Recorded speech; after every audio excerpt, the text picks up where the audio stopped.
Barbecue Central Radio Show will air live at 9 p.m. Eastern Standard Time.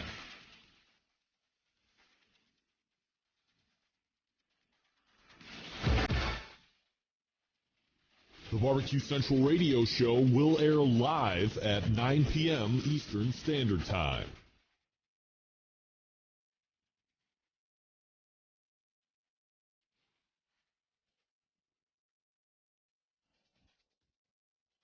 The Barbecue Central Radio Show will air live at 9 p.m. Eastern Standard Time.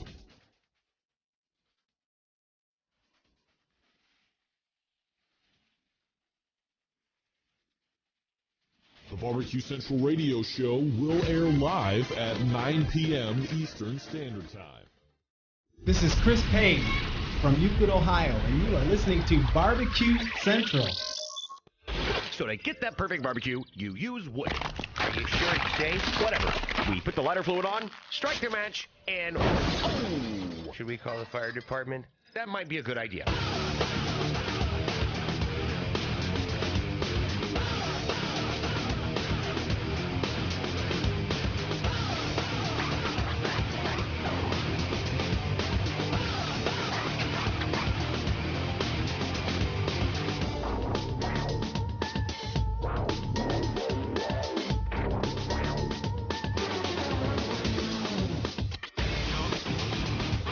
All right, good evening and welcome to the really big Barbecue Central show.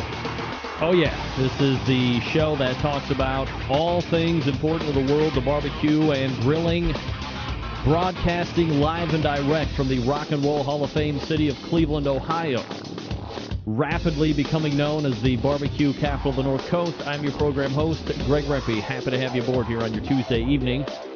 If you want to jump in on the show tonight, more than happy to have you. It's a telephone call, 216-220-0966. You can also email the show if you would care to. You don't want to call. You get nervous around phones or being on internet shows. I understand. Not as potentially nerve-wracking as a nationally syndicated radio show. But really, if you look at it from the whole, this bitch is global. You could be making an ass out of yourself from people in Taiwan, the Middle East, and Canada to boot. So, if you want to email Greg at thebbqcentralshow.com. Be warned, though, there is a very good chance that if you email and it's relatively good, it will be read on the air as well. So, if you don't want to be heard through the voice, you want to be heard through the written word, I'm a party to that. I'll bring it to the table. Everything else you want to find out about the show can be found at the website, thebbqcentralshow.com. Here's what's happening on the show tonight. Coming up in about 12 minutes from now, you know him as the Presidente and CEO of MMA Creative, creator of the World Food Championships. Mike McLeod will be joining us here on the show. Love talking with Mike. We'll be obviously hitting in large portion the World Food Championships television show that is appearing on your cable network's FYI network. Go ahead and, find that, and then every Thursday at 10 p.m. Eastern Standard Time, you can find the World Food Championships, so we'll get intimately familiar with exactly how the project went itself, things that might have been left on the cutting room. I'm always more interested in, what was left behind or how the raw production went versus what you're seeing on the show. I mean, I always want to know how what we're seeing is in relation to how the live event was going down. But hey, looking forward to that conversation. Mike McLeod in about 11 minutes from now. And then, it's good to have friends in super high places, kind of TV related, just because it's the guest, but we're really not going to be talking about television. She is a premier pitmaster, both in the Americas and the Canadas. Danielle Domovsky, Diva Q.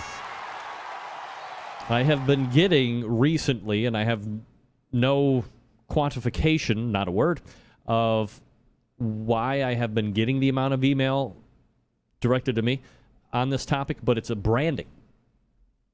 Branding was a real hot button word a year, 18 months ago, kind of fallen off But everything was all about, it's the brand, the branding, got to have the branding, brand. So really, when I look at it within the industry, there's certainly a number of great brands. We talked to a great brander and captain of industry and Sterling Ball from Big Papa Smokers last week. Somebody else who probably isn't on that scale as far as like business production, rubs and stuff, but has really been a grassroots brander from starting it out, kind of learning it on her own and taking it to where it is today. So going to get a lot of great insight on such things as YouTube channels and using social media properly and to your advantage. Perhaps more importantly, what not to do to look like a complete douche on the social medias. Because remember, one of the most important rules to remember on social media is, once it's out there like forever. Much like this show, it is out here forever. When the show is done, I send it up to the World Wide Webs, and it will live there forever. So people 30 years, if the internet's around 30 years from now. But 30 years from now, they're going to be able to check out this show and see what it looked like when I turned a spry 40 years old. Wonder how I could possibly be getting younger as I'm getting older, stuff like that. Listen to some of the key advice that a lot of my guests are giving, and we'll get some in regards to branding from Danielle Domofsky. Then we will roll to the second hour. First-time guest, the Colorado Rockies Invitational Barbecue champion, Charles Langford, will be on to talk about that event with me. That's coming up this, I believe, Friday and Saturday, the 25th and the 26th. Is that right? Yeah, 25th and 26th. That's going to be held at Coors Field. That's where the Rockies play. Not my Cubs, but the Rockies. So we'll check out that invitational, how they got started, why a Major League Baseball team, a real Major League Baseball team, not a AAA or a AA or a single A. I'm not saying that's not professional baseball, but Major League. You start baseball, you want to get to the majors. That's where the Rockies are, top of the line there, out there. So we'll talk to him about the event itself, how one was to qualify, and what's going to be happening with that particular invitational. Obviously, there's been a large increase in invitational-style competitions here over the last couple years, so we'll talk to him about that. And then, 10:35, you like to win stuff, folks? Oh, yeah, you do. And so we will play a game to win a Sweet Smoke Q Juice pack. I'm not sure exactly what game we're going to be playing, but you will have the opportunity to win a bottle of pork juice and a bottle of the new, not released yet, beef juice. Beef juice will be released on the Sweet Smoke Q Juice website July 31st. So very shortly. I'm just waiting back to hear from Jim on exactly. Yeah, I'm live on TuneIn tonight, John. John Dawson, we have the stream back up. Report back immediately. I'm live on TuneIn. You bring it. Get out there in that yard and mow the lawn or whatever it is. Quantification is indeed a word. Why was I thinking it wasn't a word? I don't know. Ever since John started calling me out, he's the correct word police. I'm very afraid of saying the wrong word. I thought quantification was a good word. Quantification, not a word.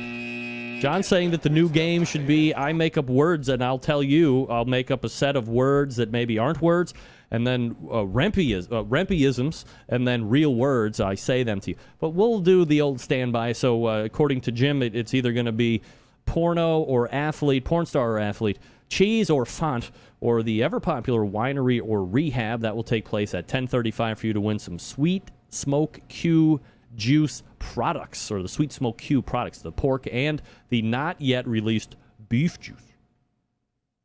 Hey, you're watching the show right now. Do me a favor, make a Facebook post or get on the Twitter or Instagrams. Nerds, get on the Reddit and make an up or down on cheese and wine. It's cheese or font. Jim, it can't be. You can't make up a game on my show. It's cheese or font. Is that the one you want? Jim. Cheese or font? Right. Cheese or font it is. So you do your due diligence right now during the show. Study up on your cheeses and your wines. Might want to know a little bit about the cheese and the wine if you want to win Sweet Smoke Q products. Just a word to the wise, everybody. A couple different websites you want to send people to that are potentially interested in listening. Obviously, the main website, thebbqcentralshow.com, has the audio stuff. OutdoorCookingChannel.com, the video syndication partner. Roku has Outdoor Cooking Channel as well. Go to the App Store, download the Outdoor Cooking Channel app, and boom, you are able to watch it right there. Hey, quickly, top 5 in KCBS overall right now as it sits July 22nd. A new Team of the Year Iowa Smoky D's. Darren Worth bringing it halfway through the year now. Warren County Pork Chopper is now in second place. The American Dream Barbecue team is in third. Hog Tied Barbecue in fourth. Kewin, Stewin, and Bruin in fifth place. Those are your KCBS top 5. And I think we're in it. I mean, now we are in the teeth of the KCBS competition season. The teams that are going to be making the run for Team of the Year have probably made that mental decision to get out the next 20 weekends in a row. 25 weekends. Yeah. We'll see how it ends up. Don't forget, all next month in the second hour, guess what's on? Barbecue Roundtable. Boom. Tune in next month. Let me talk to you quickly about Cook Shack. That's right. We have some exciting news. Danielle Domofsky, better known as Diva Q, who will be on at 9:35. Her crew filmed an episode of her barbecue crawl last September at Cook Shack headquarters in Ponca City, Oklahoma. The episode will be broadcasting tomorrow night on the Travel Channel at 9 p.m. Central Time. That's 10 p.m. Eastern. She also filmed at the Head Country Sauce Plant and competed in the Cherokee Strip barbecue competition when she was in town. When she was at Cook Shack, she learned the process for making a smoker, talked with Fast Eddie and CEO and President Stuart Powell, and a few other surprises. Diva Q and Cook Shack will be tweeting live during the broadcast. Join us using hashtag BBQCrawl. Diva Q competes on the circuit using the FEC 100 and PG 1000 units. You know, any Cook Shack customer who uses a Cook Shack smoker or pellet grill in a cooking competition and wins gets a free 20-pound bag of pellets or a large decal. They want to reward you for your success. To be eligible, you must win a Grand Championship or Reserve Grand Championship, place in the top 10 overall, or win first in an individual category. Complete the information on the Winner's Circle tab on the Cook Shack website. And Cook Shack will send you your choice of the colorful Fast Eddies by Cook Shack decal or 20 pounds of pellets at no charge to show how much they appreciate you. They're willing to do this. Send a photo of the win. They'll throw it in the Cook Shack or Fast Eddie's t-shirt or a ball cap or something other like that. The offer applies only to shipping addresses within the continental USA. Sorry, everybody else. Submitting photos to Cook Shack is your consent for Cook Shack to use the photos for promotional purposes. Please email photos to r_bookout, BOOKOUT, r_bookout at cookshack.com. If you have any questions about any Cook Shack products, just give them a call at 800-423-0698. That's 800-423-0698. And don't forget to tune in to Barbecue Crawl on the Travel Channel at 9 p.m. Central. That's 10 p.m. Eastern tomorrow night. We'll be talking with Danielle Domofsky a little bit later here on this show. But next up, it's Mike McLeod from MMA Creative and World Food Championships. You stick around. We'll be right back.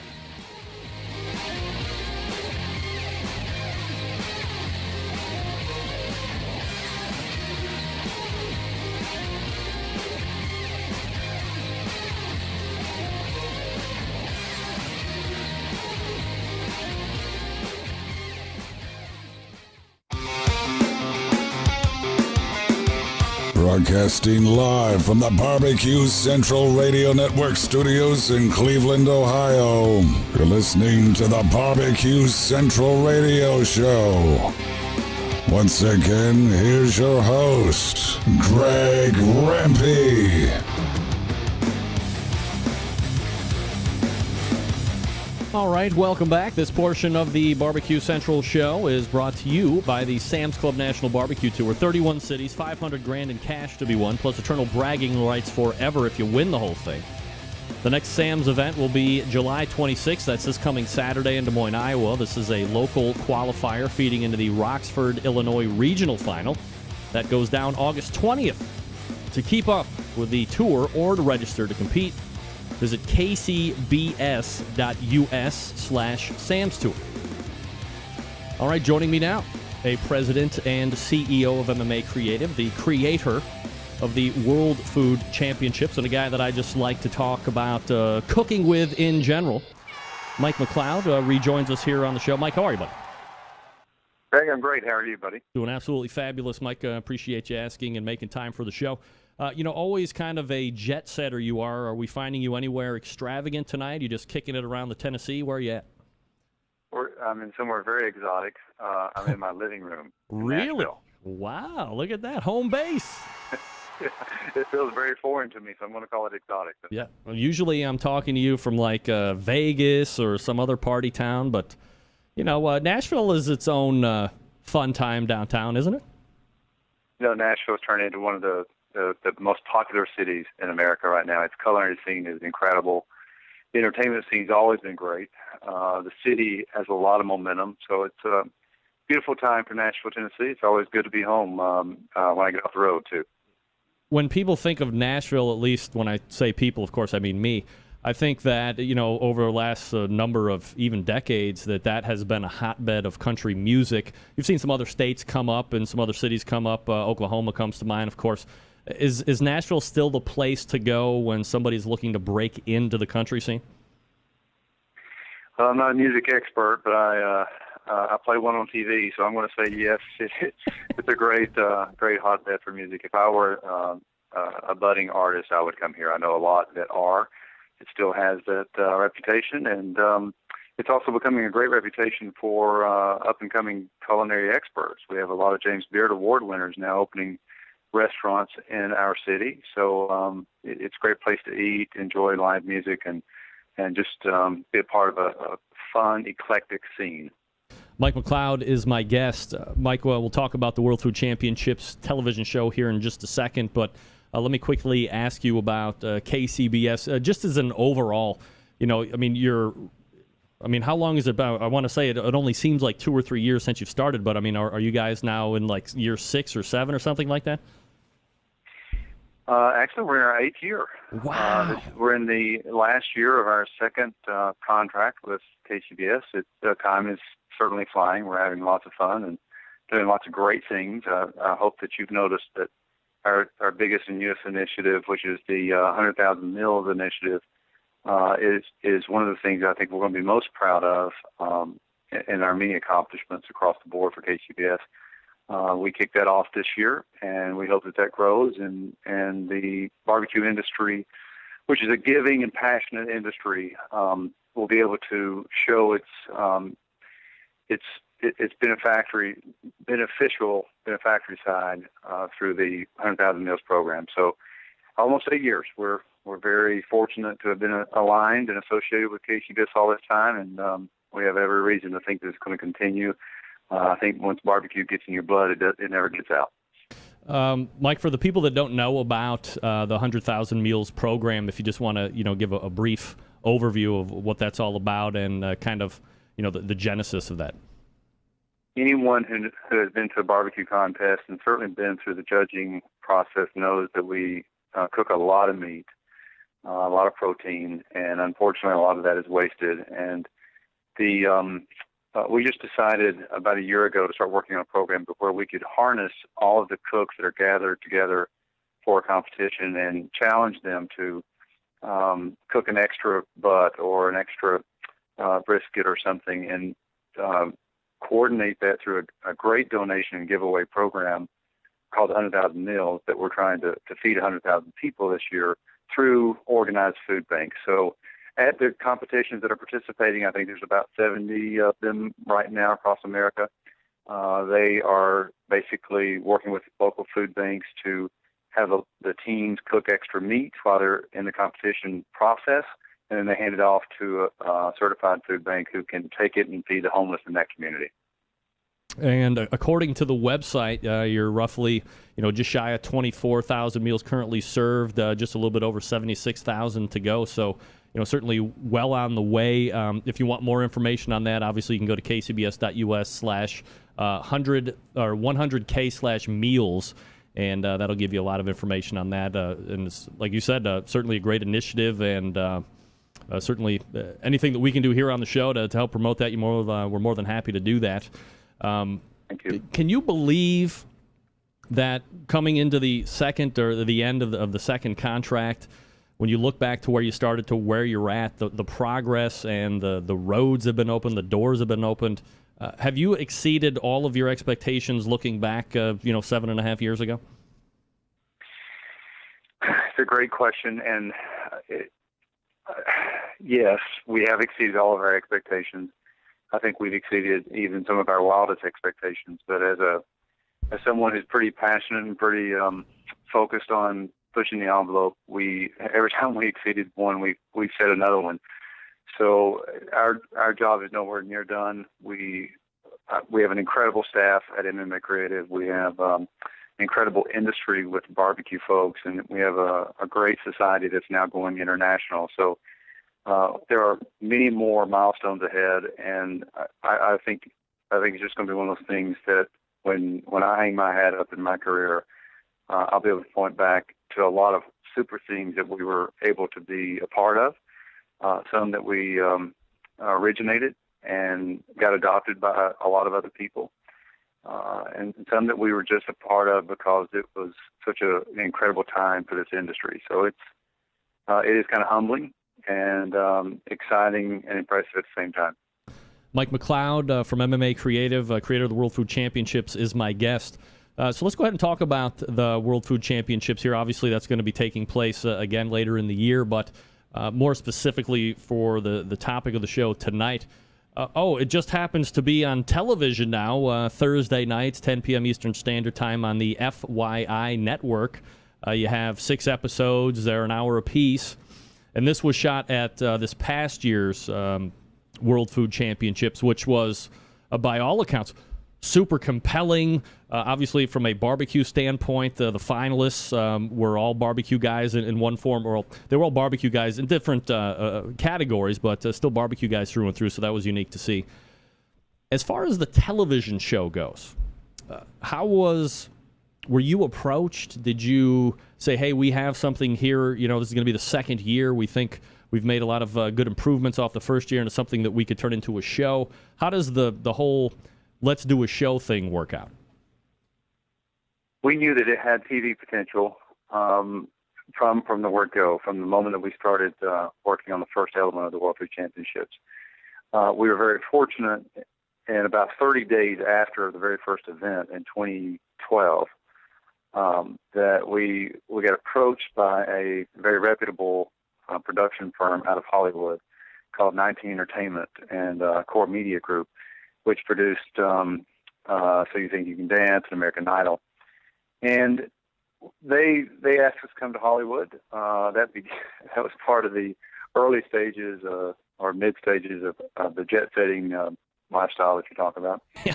And we did approach them and talk with them, and after about an hour and a half, 2 hours of conversation, they believed that this was the American Idol of food model, and we entered an agreement with them to work on that.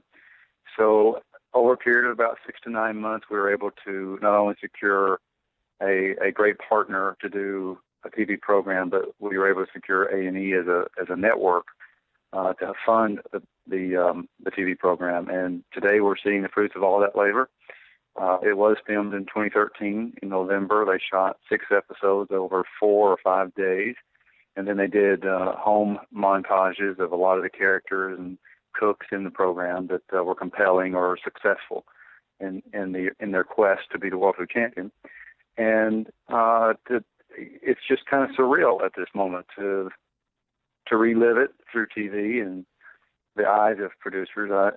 I have seen every one of the episodes and had creative contributions to all the episodes, and But still, it's kind of surreal to see it now and know that we worked on that for, starting a year ago, and it's just now starting to become common knowledge in American households throughout the nation.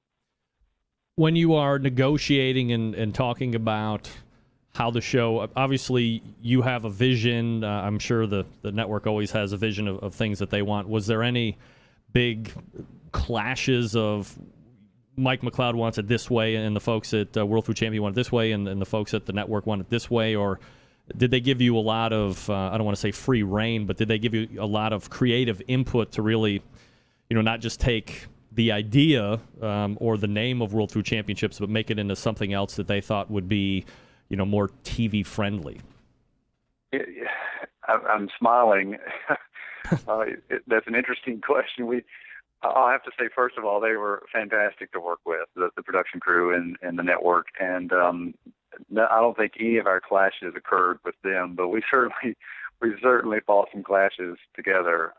Most of the clashes were around us and more like hurdles to trying to get something done, whether it was at the location in Vegas or stars who were holding up contracts that we wanted to have on TV, and I just finally pulled the ripcord and said, nope, I'm done fighting that battle. We're going to move forward. So there were plenty of clashes, but never with a production company that I was working with. There were a few times I basically said, we can't modify the program the way or the contest the way you're suggesting, because that would jeopardize the integrity of what we're trying to achieve, and they understood that. And whenever they had an idea that could not be implemented, we came up with a synergistic idea to still accomplish what TV wanted from a drama thing or an interesting, and what we needed from an integrity thing. So it was a really good partnership and collaboration. In this type of a food competition, I mean, obviously we could sit here and make arguments against why taking a film crew out to even the Sam's Club in Des Moines, Iowa this weekend, why it I can't believe I'm going to say this because the barbecue people want to stab me in the throat, but it probably would make for the most ultimate compelling television to tape a barbecue competition. There'd be a lot of sitting around, and I mean, certainly you could package it in a way that would be compelling in a half an hour show. But if you're looking at it on the whole, it's probably not super attractive to television people that make television shows. However, in a World Food Championship, given all the build-up and all the different facets that go along with this, didn't it create enough drama on its own to where you wouldn't have to look at or work at an angle to play it up a little bit? You've hit an interesting nail on the head. Cooking, by and large, is not a great spectator sport. I'm not sure, other than perhaps a barbecue guy who's trying to learn Donnie Bray's secret or Mike Davis's secret or Myron Mixon. I'm not sure that I know many people that would watch a brisket for 12 hours or 10 hours on TV. So by and large, it's not a spectator sport. The beautiful thing about it, though, is that we have incredible characters and personalities in this industry. So when you do see delicious food from start to finish, and you do the TV cutting through all of the boring parts of it, and you get to those moments of flash and brilliance when you see the vision from a passionate cook come to life, and you see some of the sweat and tears and blood that they shed in the process, and sometimes they say a word that they shouldn't say, or they throw something at someone and they shouldn't do that. That's the personality and the character that helps make it very compelling TV. So between the people and the proteins, I'm probably going to brand something here on national TV radio, but people and protein make great programming. How's that? Does that work for you? I love people and protein. They're my favorite two things. In regards to how it actually went down, I'm using air quotes, but you can't see it, versus how people are consuming it now Thursdays at 10 p.m. Eastern on the FYI network. Pretty much true to form. I mean, obviously, as we've both mentioned, there's things you got to take out, but I mean, pretty much true to form how it went down?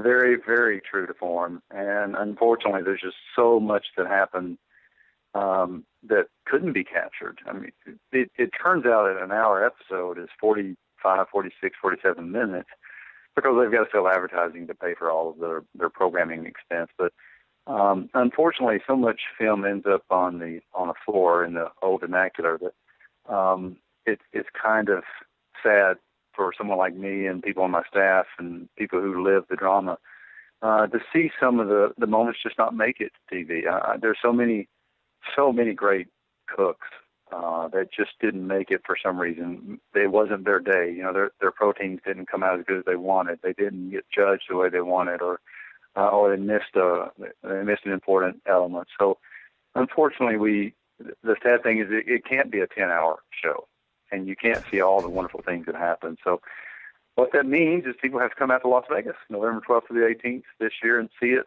for real, and live it, and feel it again as we go at it in the third World Championship.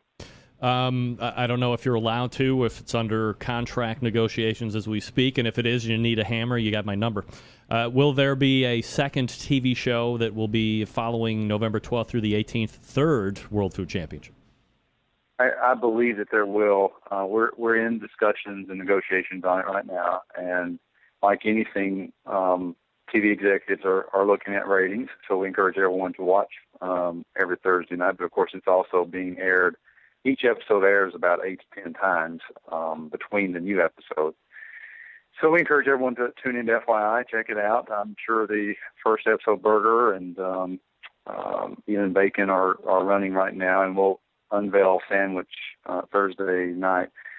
But I think ultimately signs are pointing to a second season, and we're very excited about that. We're in the conversations with spin-off shows that are coming out of this. So wow. Right now it seems to all signs seem to point to yes. Does the network or somebody within the organization give you any feedback saying it's meeting our benchmarks, it's surpassing our benchmarks, it's falling short? Do you get any of that type of feedback, or are you just kind of biting nails and hoping that it does?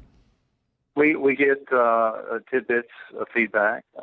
The unusual thing about this particular network is that it's a brand new network. It's A&E's rebranded biography channel. So they essentially have their hands full. They've got a lot of shows that they're launching in addition to the World Food Championships. And they've got their eyes and their ears on a lot of different things. So if it were just Discovery Channel or another mature network where they were just unveiling one show, I think we'd be having a lot more conversation and dialogue. But they've got to be discussing the same thing they're discussing with me with about 15 other programs and production companies, because they're launching an entirely new channel. So we try not to bother them too much. We're getting good attention and very fair attention from them, and it's all positive. So we're not trying to rock the boat. Mike McLeod is the president and CEO of MMA Creative, creator of the World Food Championships, and then you can watch this second World Food Championships that took place last year. Right now, Thursdays at 10 p.m. Eastern Standard Time on the FYI Network. There are 6 one-hour episodes that you can take part in and check it out. And as Mike said, you can show up on your damn own November 12th through the 18th in Las Vegas. Party, see how it all goes down this year. Mike, always appreciate the time, man. Thanks for coming on. Absolutely. Thank you, Greg. You got it. There he is, Mike McLeod. Professional. Great talker.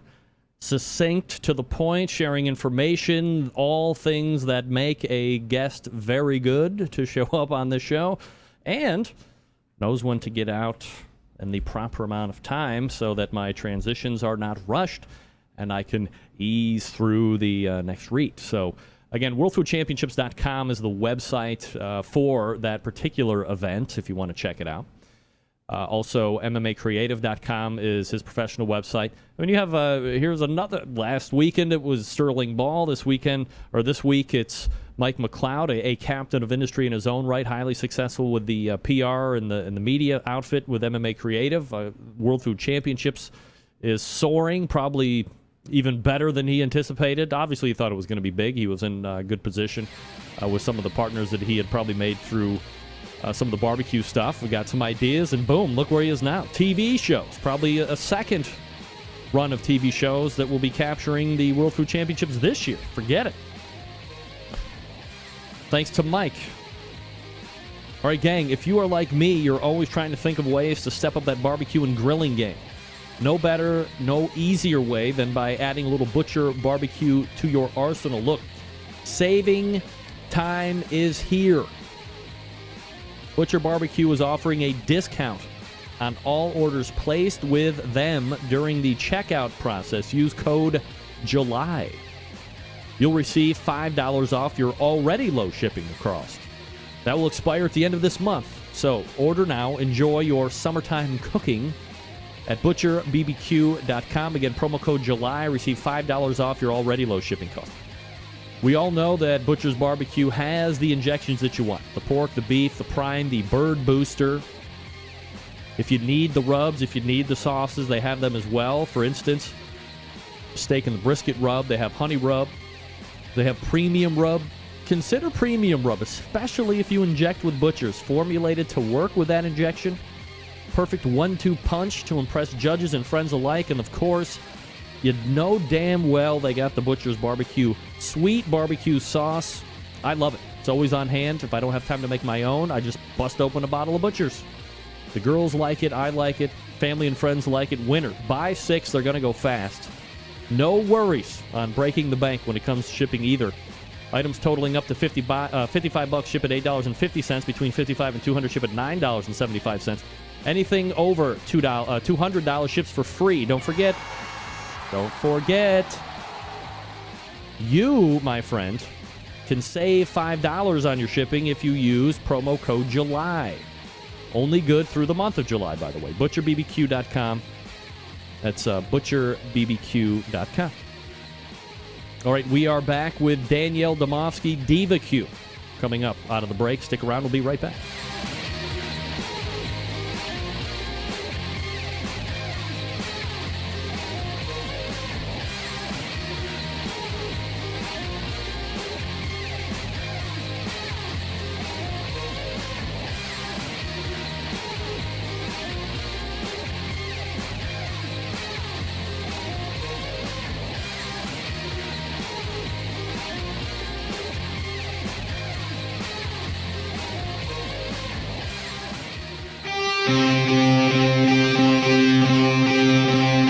Get in the smoke. Call 877-448-0433 to get on the air. Now, here's your host, Greg Rempe.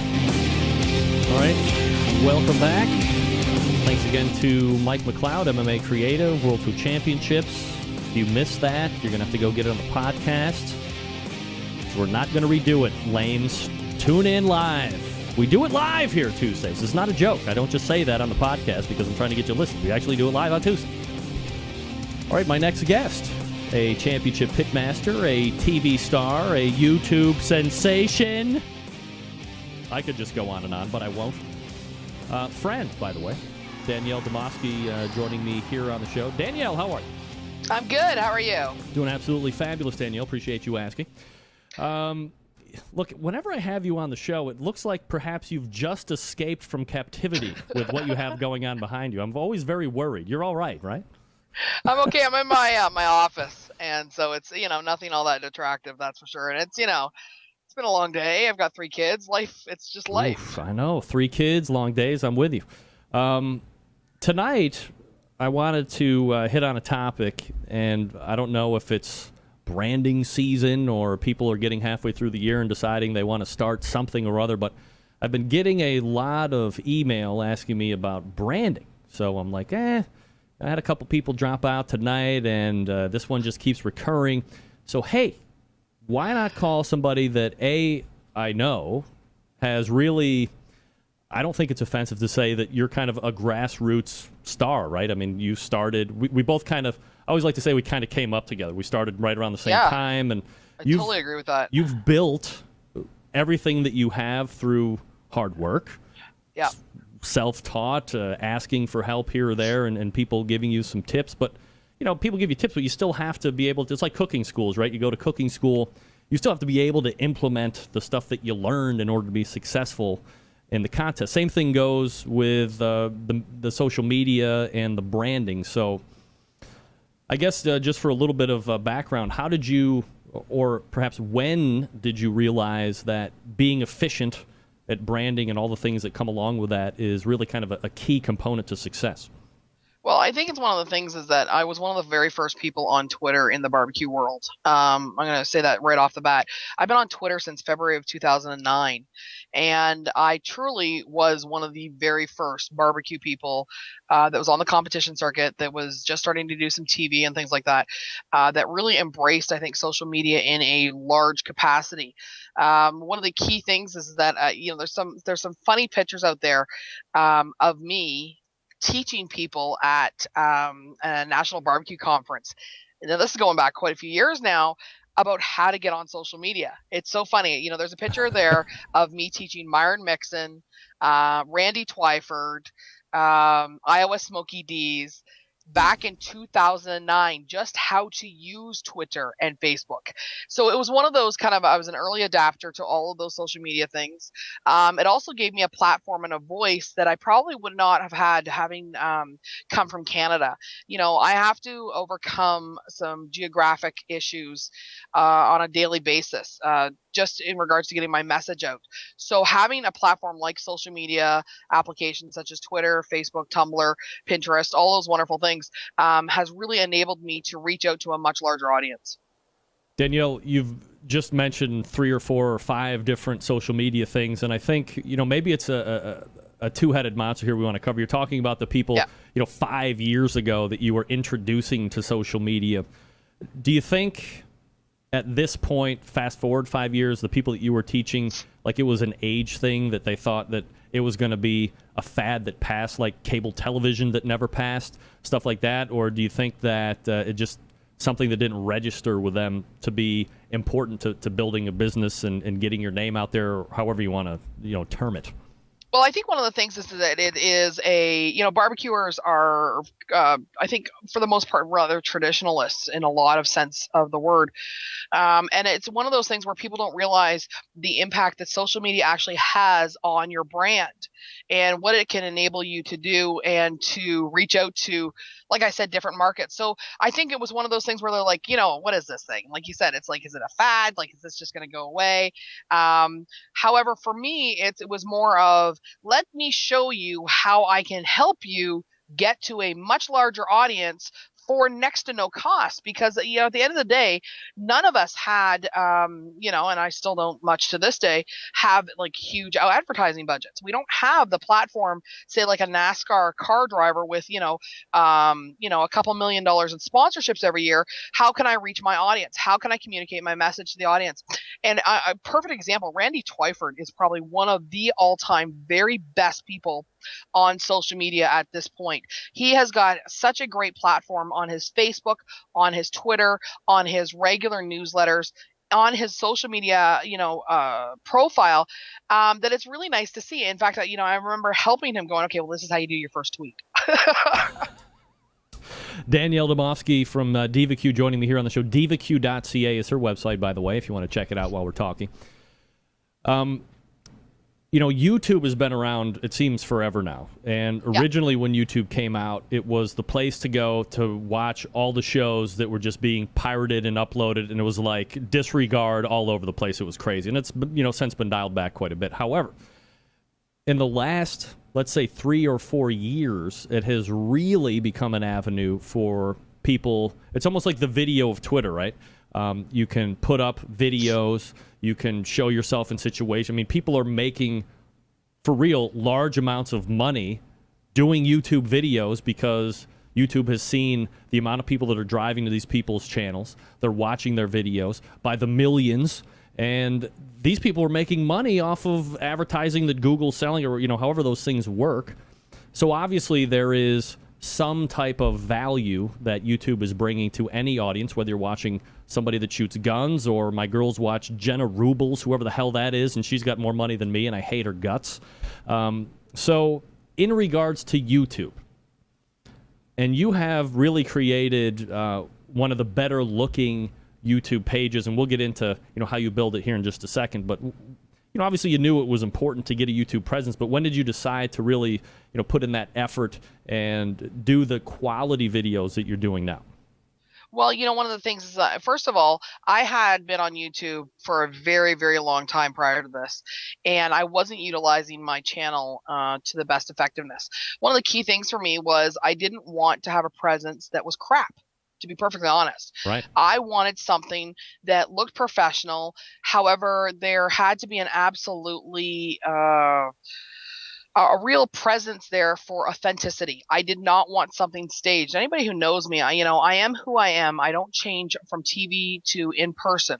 I am the same person everywhere I go because I don't like misconstruing myself to an audience.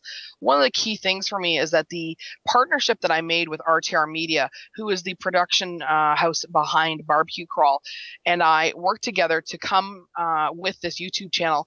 I have an incredible team that works on it, an incredible team. And what we do is we do the videos in my backyard. Why? Because that's where the majority of people actually cook their barbecue. It's not on the competition circuit. Yep. There's only 7,000 of us on the competition circuit. There's a few billion of us that actually barbecue, and that's why, once again, the vast majority of my videos are done on a gas grill as well, because 70% of all households have a gas grill over charcoal, over any other fuel source. So we tried to make it really approachable. Utilizing the YouTube channel is something that I really wanted to happen this year. I think it ties in nicely with the TV show. It ties in nicely with the fact that I just want to make real food for real people. And it is the real stuff that I'm cooking in the backyard. And that approachability, that branding factor comes into play because it's another platform in which for me to say, hey guys, this is me. This is what I do on a daily basis in my backyard. This is the real stuff that I feed my family with. And let me show you how to do it. Are you trying to drive traffic from the YouTube channel to somewhere else, or from somewhere else to a YouTube channel? Is it all synergistic? Does it not really, is there not like an end game to where you want people to end up, I guess? What's the thought process behind that? Well, the goal overall is a multi-platform. Actually, this is definitely a strategy thing. I think anybody who's seen anything I've done over the last few years, it's mostly strategy. I strategize because I want the branding to be multi-platform. Everything needs to drive back to the TV show. Because the TV show is my largest audience.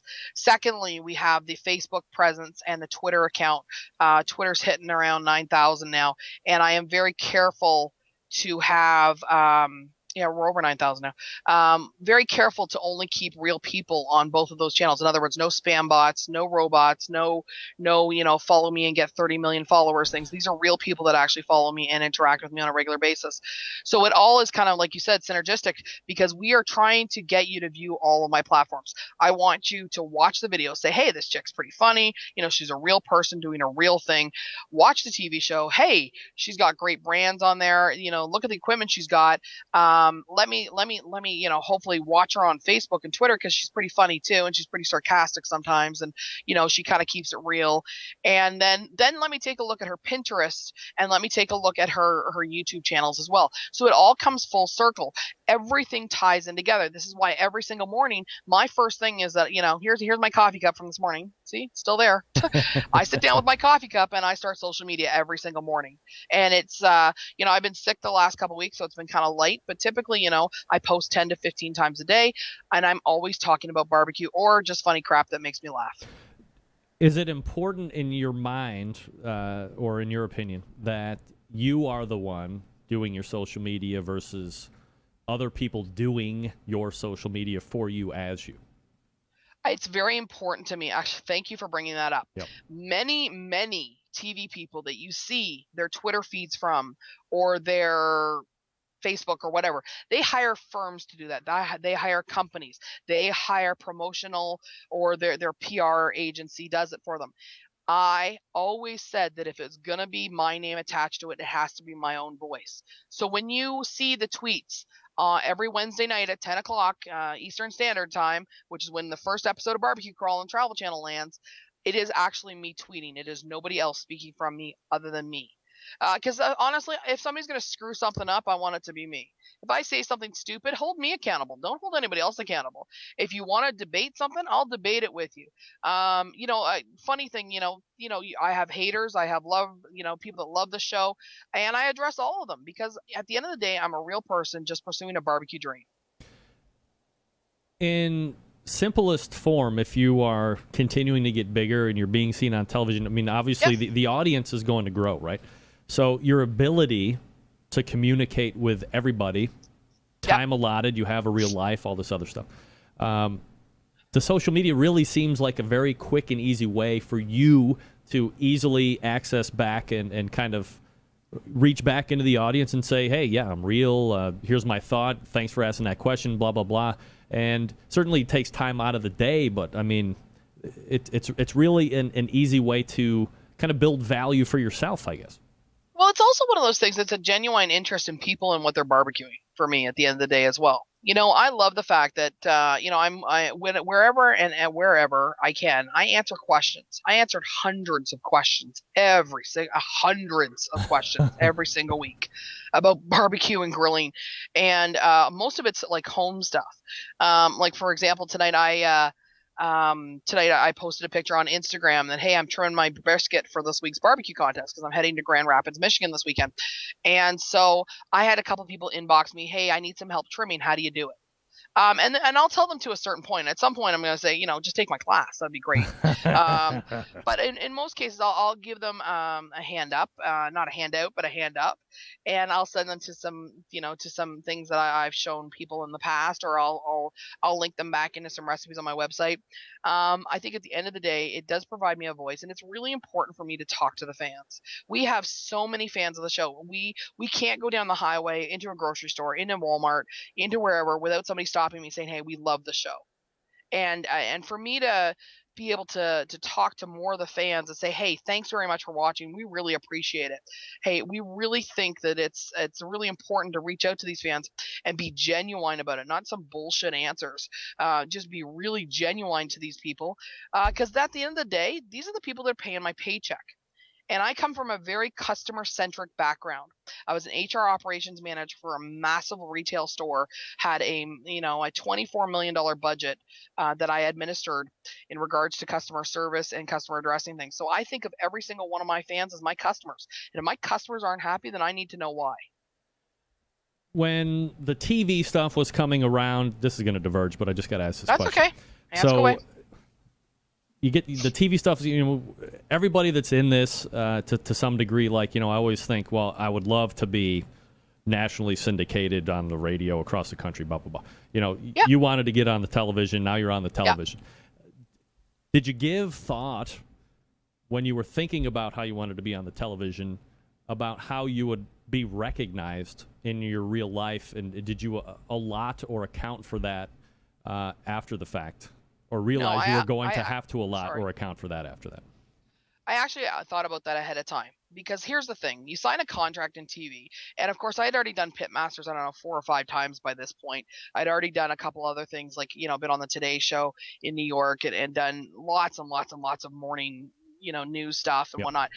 At the end of the day, you sign a contract with whatever production house you're with, making that deal. So you're selling a part of yourself. And if you're not willing to do that, then you need to take a new look at it, because people are going to stop you. People are going to recognize you. That also gives people the opportunity to hate you. Yeah. So you have to have a bit of a spine and say, you know what? Okay, I'll give you a perfect example. This guy, called me out on Twitter and said, why is this fat chick talking to me about barbecue? Why do I need to watch her shoving some more barbecue down her pie hole? She needs to be roasted. It is what it is, though. You take it. And so, my response to him was like, thanks for watching the show. I really appreciate it. Let me assure you, if you roast me, honey, I'm going to taste some, how did I put it? You're going to taste some damn fine barbecue. And so, you have to be prepared to deal with that crap that comes with it. One of the things is I kept my kids off of the show. One of the things is that I don't want to make that decision for them. If they want to be on TV, then they need to make that decision for themselves. There's 2 of my kids that would love to be on TV and one that does not want to, so I've been respectful of that. And that comes with the territory as well, because it's not just me we have to think about. Yep. It is my family, it is my friends, it is the people that are on the competition circuit. If we don't, we don't take care of our friends and family, then, that's kind of important to me. So. Covering all the bases. Wow. Holy crap. Absolutely, you have to, because, you can't go into this blind. Anybody that goes into this blind and says, well, I didn't think that anybody recognized me. Well, you were on TV. What did you expect? Don't complain that somebody's stopping you in the parking lot of Walmart at 11 o'clock at night asking you for a rib recipe. Honey, that's what you signed up for. Get over it. Well, people seem to become potentially, well, this is going to be almost redundant, potentially pretentious after a certain amount of time where they are now owed whatever they had previous to the television show. Like, all of a sudden, that's like something that they want back. But that's like BS, right? You make the deal. You sign up for it. Get over yourself and deal with it. You made that deal. That is your job. Part of your job is public relations and dealing with the public in any capacity. I have been stopped in every butcher shop. I'm going down the highway. Like last weekend, I'm in the backwoods of Pennsylvania at a gas station, filling up with gas, buying a couple of snacks. I think one of the bags was pork rinds, probably was. And, this guy's like this one-tooth wonder comes out and says, y'all need some pork recipes because I can help you. And, that's awesome. Here I am in the middle of Pennsylvania. The guy scared the crap out of my daughter. I'm still kind of thrilled that this guy's watching the show. I signed up for it. I can't complain for it. Danielle Demovsky is on Barbecue Crawl, of course, Season 2. She's already done Season 1. That's why she has Season 2. You can find her at divaq.ca and traveling around the country, competitions, checking out restaurants, all this stuff, and then all the social media stuff as well. Danielle, really appreciate the time talking about the branding stuff. Hopefully people get the good information that they were looking for on that. Continued success, and hopefully we can talk again soon. Thanks very much, Greg. All the very best. I love your show. Thank you. All right, there she is, Danielle Demovsky, DivaQ. Yeah, baby. divaq.ca. And the CA, as you say, stands for Canada, because that's where she's from. She mentioned that in the talk up there, right at the beginning. So for the folks that have emailed me an email, branding, from somebody that learned it from the ground up herself. Boom. Use the info. I believe, too, in social media, it's really, I don't have the ability to connect with all the people that, I want to face-to-face, so I can do it through social media. Answer the emails, all that stuff. Thanks again to Danielle. July is the height of grilling season, and El Diablo Mustard wants to turn your ordinary barbecue into some of the hottest, dare I say, the hottest on earth. Try adding some El Diablo fiery habanero roasted chipotle, flaming jalapeno, or spicy mango in your sauce. Marinate or rub for a new flavor kick that's hot and intense. El Diablo features 6 bold flavors that taste great and are hot as hell. Try mango for island heat on your meat. Add a Southwest kick with roasted chipotle. For blazing layers of flavor, try Steakhouse. For a zing of Worcestershire and tangy tomato. Make an ordinary dog into an instant chili dog with El Diablo's Texas chili, and try jalapeno on some hot bacon or a burger for real jalapeno puree and a mustard zing. Or try fiery habanero for a flavor inferno for you daring types that demand all heat all day. So get grilling, add some heat to your meat. Connect with El Diablo on the Facebook and on the Twitters for recipes, tips, and giveaways. Bold flavors, great taste, hot as hell. ElDiabloMustard.com. And a special note, El Diablo will be at the West Virginia Hot Dog Festival this coming Saturday with free samples of all of their flavors. The Hot Dog Festival is 10 a.m. to 6 p.m. in Huntington, West Virginia. The website for that is WVAHotDogFestival.com. That's WVAHotDogFestival.com. Lots of fun activities for all ages all day. That's the West Virginia Hot Dog Festival, 10 a.m. to 6 p.m. in Huntington, West Virginia, ElDiabloMustard.com. We're back to wrap up the first hour right after this. Stick around. We'll be right back.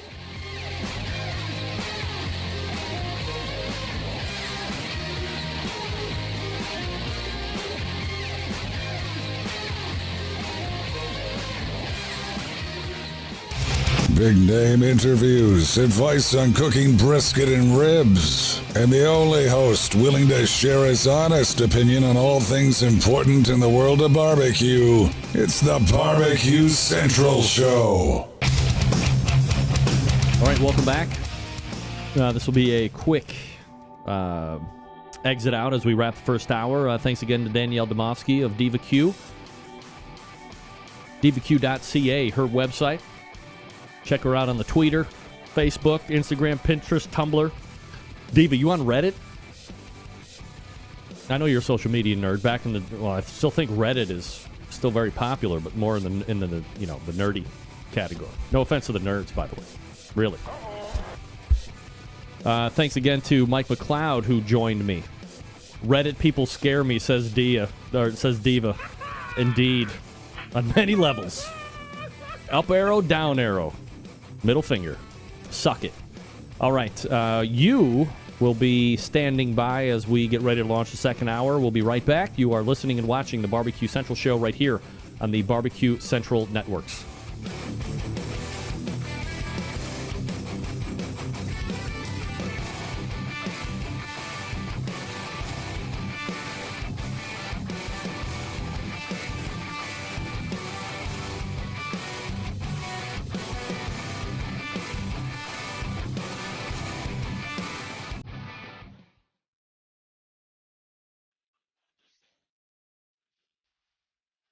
Happy to have you aboard here for the Really Big Barbecue Show.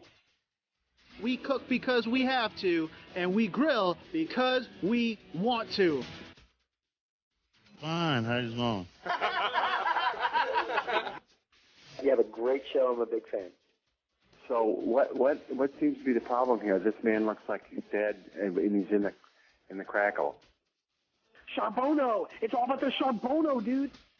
Succulent fish. What? He ate 54 wieners. But listen, Lavernius, shut your face. I'm shaking like a dog shitting peach seeds. We have top men working on it right now. Who? Top men.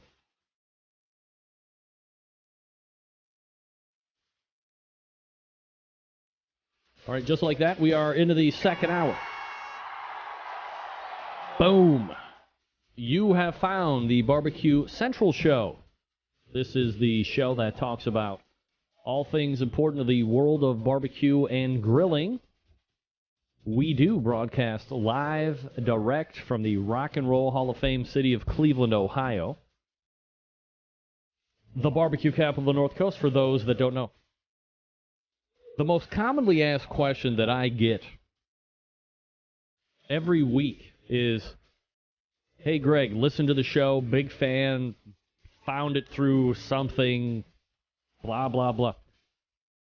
Going through the archives, and you say every show, barbecue capital of the North Coast.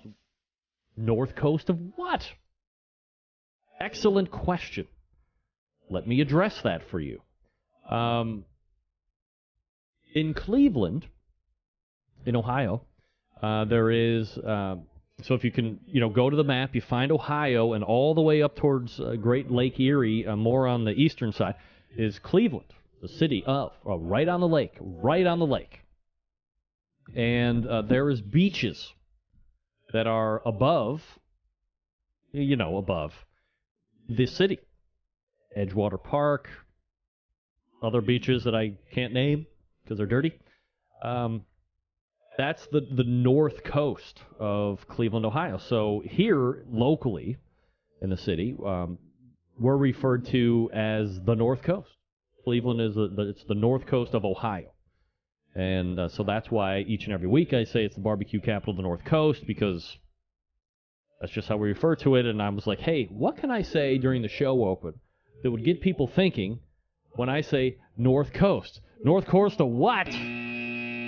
North Coast of somewhere I don't want to go to? Maybe. The Rock and Roll Hall of Fame sits right on the edge of the North Coast. Potentially could fall in. Nobody would miss it. All right, this is what I want to know. Where do you live? What's the most famous thing that is where you live in the city? Arguably, aside from all the sports stuff, The most famous thing in Cleveland, Ohio is the Rock and Roll Hall of Fame. Aside from the awesome hospitals that we have, worldwide acclaim, the Cleveland Clinic, University Hospitals. You can't approach these. They are the tops in the country for what they do. Other than that, we have the Rock and Roll Hall of Fame. The question is this: what is in your city? The most popular thing in your city you have never done. Guess what? Never gone to it. Never been to the Rock and Roll Hall of Fame city? Never. I've never heard anybody come out of the Rock and Roll Hall of Fame city with anything other than a mediocre to below mediocre report. Why do I want to go there then?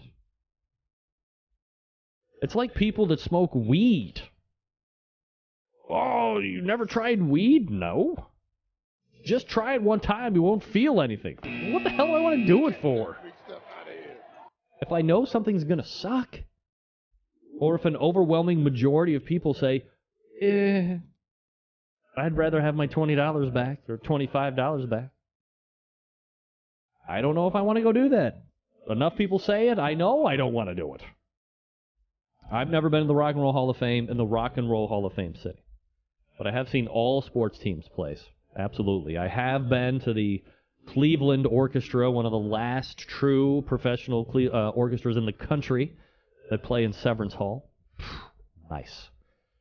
All right, folks, the 2014 Sam's Club Series rolled into Woodbury, Minnesota this past weekend. This was a local event qualifier, seeing the top 6 teams move on to the Rockford, Illinois Regional Final. That'll take place on September 20th, and the top 6 teams moving on to the event are, in particular order, Grand Champion Iowa Wild Hogs Barbecue with a 691 and high change. Boom. Boom. Congratulations to Iowa Wild Hogs Barbecue. Reserve Grand Champion Angry Jack Barbecue. Third place and former Sam's Club National winner Tippecanoe Barbecue, Joe Beelan in the group. Fourth place overall, Totally Sauced. 674 and small change. Number 5, Qtopia. That's a cool name. And rounding out the top 6, moving on to Rockford, Illinois' regional final is Burnt Out Barbecue Company. Congratulations. Good job for you. As I said last hour, the next event is this Saturday in Des Moines, Iowa. And that will be on July 26th. I'm quickly racing back to the KCBS website real quick, because I want to look at this. Here we go. Such notable teams in the Des Moines, in the Des Moines local qualifier. A one-time Sam's Club overall champion, Lucky's Q. Boom. A current KCBS Team of the Year, True Bud Barbecue. How about Hog Tide Barbecue, currently 5th overall in the KCBS chase. Oh, look at this guy. Smoker's Purgatory. Yeah, baby. Just a few. So, I could go back through and see if I can't find some people that I would lay money on. All right, I got my balls busted on the about it on the first portion of the show. So I will now give you the top 5 FBA in the Team of the Year points race. Well, looky here, Jim Elser, Sweet Smoke Q, 655. Look at this guy. Current FBA Team of the Year is in second place. That is Hot Wachula's Matt Barber. Boom. Number 3 is Big Papa's Country Kitchen. Number 4 is Swamp Boys, Rob Bagby. And number 5, Get Our Smoked. So typically the people that you think you would see at the top of the Florida Barbecue Association food chain is there. And with 2 contests left, are we shaping up for another dramatic grab? The better question is this the year Jim Elser doesn't crap the bed? What? I didn't say that. I was just kidding. Just kidding, Jim. He's a Buckeye. You know he's going to pull it out this year. Maybe not the first year, but the second year, winner. Mail it in, Jim. It's locked up, buddy. Let me look through here. Look at this guy. By the way, Jim Elser having a great year. He's first in chicken, third in ribs, first in pork, and second in brisket. So don't think he can cook his butt off? You're wrong, sir. He can. Get that free stuff out of here. That is your top 5 Florida Barbecue Association standings for Team of the Year. There you go. Still to come on the show tonight, still to come on the show tonight, Charles Lankford will be talking about the Colorado Rockies Invitational Barbecue Championship. That'll be taking place this weekend. At 10:35, Sweet Smoke Q Juice giveaway, sweetsmokeq.com. Be sure to brush up on the cheese and font. Word to the wise. And on the show next week, we have at least no less than one guest. Chris Becker from cookandpellets.com will be joining us. Host of other people as well. My goodness. Getting some email in here. Let me check it out. Don Hopkins. Icon in the D, 8 Mile. What does that mean? John Dawson. The northmost coast of the first ring of hell. Hell! Never a shortage of a quip. From somebody that's in Des Moines, Iowa. What's in Iowa? I don't even think that's a real place. I think that's just a placeholder on the map. Like Montana and Wyoming. That's not real. Nobody lives there. Just cows and militia groups, separatists, waiting to overthrow. All right, we're back with Charles Lankford right after this. If you didn't know, Big Papa Smokers is the one-stop shop for anyone interested in barbecue, featuring a comprehensive selection of American-made grills, spices, sauces, accessories, even a kit that gives you everything you need to make a world-class smoker out of a 55-gallon drum. Big Papa Smokers has made a name for itself by making an award-winning line of championship rubs. Their rubs have won almost every major competition barbecue event, including the 2012 and 13 World Series of Barbecue in Kansas City, the 2012 Jack Daniels Invitational, the 2013 Kingsford Challenge, the 2014 Houston Livestock and Rodeo, and many more to come in the future. Big Papa Smokers has also banded together the fellow California-based barbecue rub company Simply Marvelous Barbecue to form what has now become known as the West Coast Offense. Defying conventional wisdom, these two California-based barbecue rub makers have cornered the market on competitive barbecue and begun to redefine the flavor profile the competitive cooks from across the country have begun to aim for. They've even created 2 of their unique competitions, the King of the Smoker, which brings the best of the best in barbecue head-to-head in a back-to-basics competition. The King of the Smoker is unique in the contest.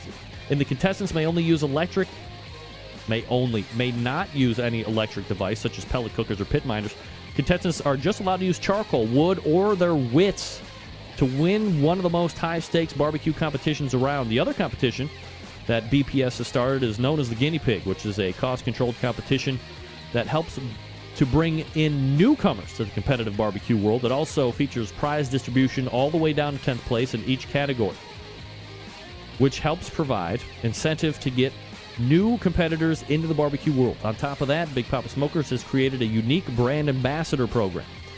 The Big Papa Smokers Elite Team, featuring 15 of the best competition teams in the country, working together to promote camaraderie, competition barbecue, and to benefit children's charities across the U.S. So keep in mind that Big Papa Smokers has been able to do all of this with only 4 years of being in business, turning the competition barbecue world on its head, creating their own unique competitions, being a staple of the nationwide restaurant chain, and benefiting children's charities across the U.S. It's just the beginning for Big Papa Smokers.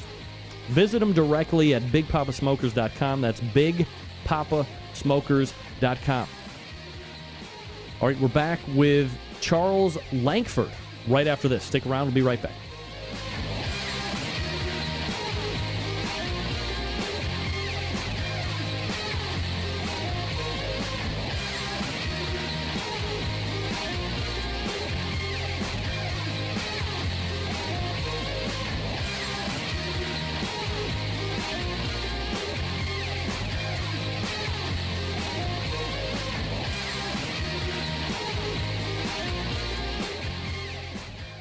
Broadcasting live from the Barbecue Central Radio Network studios in Cleveland, Ohio.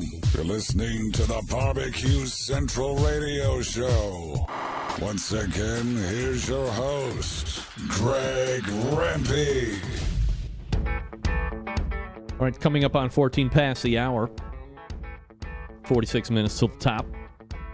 That's how we do it in radio. We give you 2 different times, 2 different ways. Same time, 2 different ways. That's what they like you to do on the radio. This portion of the Barbecue Central show is brought to you by cookinpellets.com. We'll have him on the show next week, by the way. That's Chris Becker, your number one source for quality wood pellets for all your pellet-driven cookers. Visit cookinpellets.com for more information or to purchase. You can also visit amazon.com to purchase as well. As I mentioned in the last segment, you will find my next guest at Coors Field, July 25th and 26th. The Colorado Rockies Invitational Barbecue Championship will be taking place. This is the very first one that is going to be out there. So let's race over to the hotline and welcome in first-timer to the show, Charles Langford. Charles, how are you, bud? Pretty good. How are you? Doing absolutely fabulous, Charles. Appreciate you asking. More importantly, appreciate you making time for the show tonight, obviously. I know you're busy. You're actually out at Coors Field, right? Right. We came out a little early to go over some details, just try to finalize the contest, and stayed for the game tonight. Is the game going on right now? Yeah. All right. Bottom of the 5th, we're ahead 3-2. All right. I was just going to ask. Breaking news right here on the show. Rockies are ahead 3-2. Perfect. Charles Langford is my guest. All right, Charles. So let's quickly, before we talk about the Invitational Barbecue Championship that will be taking place this weekend, maybe just a quick background about yourself, kind of what you do professionally, and then perhaps more importantly, how you got into the barbecue side of things.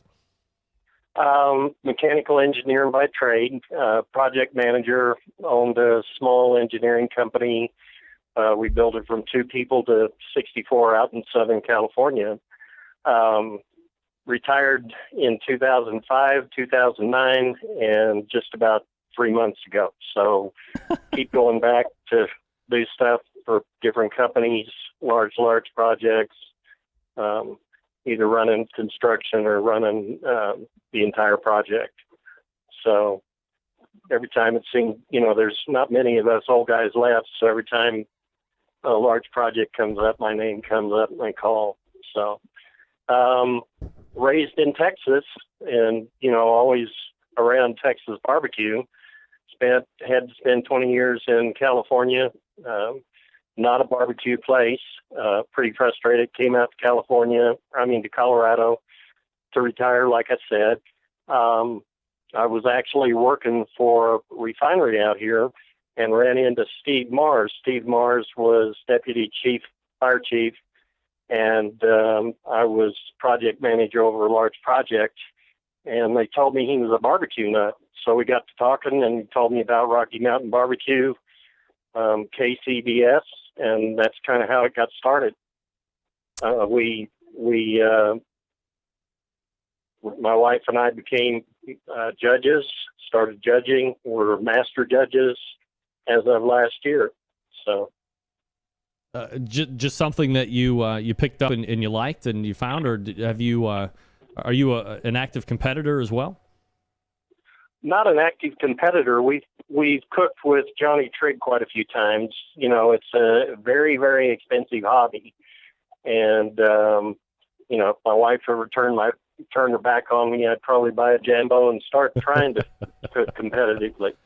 So she keeps the purse pretty well closed and tight. So, you have to try to bum a cook-off with somebody like Johnny Trigg. He's been real good about letting us cook with him. Wild Hogs, Mike Brayton, he let us cook with him also. Charles, I've heard happy wife, happy life, right? That's correct. That's right. 44 years later, that's exactly what it is. There you go. All right, so let's talk a bit about the Colorado Rockies Invitational Barbecue Championship. Obviously you're a guy that gets his hands into big projects. This is certainly probably not something that you are typically doing in the project side, but a big undertaking nonetheless. How does the whole Colorado Rockies Invitational Barbecue Championship come to be? How long does it take to put in place? How are you qualifying? Give us the run-up on the whole deal. Sure. Dick Mumford last year was sending out emails every once in a while, how the team was doing, his view of how the team was progressing.